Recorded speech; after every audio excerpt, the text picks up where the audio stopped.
Okay, so we're going to go and ride the Right Arona lift in Duns and Belfast. This lift has actually gotten fixed up. And it's back to work, doesn't it? Yep, he fixed it. Lift going up. So it doesn't have that delay anymore starting up. And also the doors opening.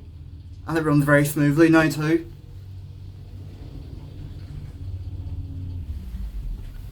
Let's watch it open up.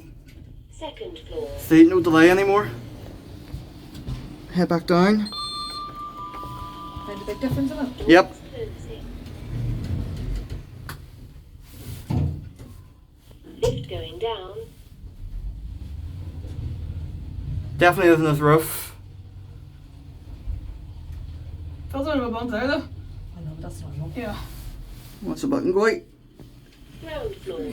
And here we are back down.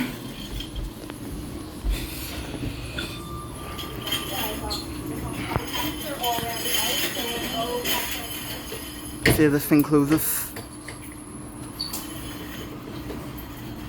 Might have to send it up if it doesn't go. Oh, maybe someone else to stay.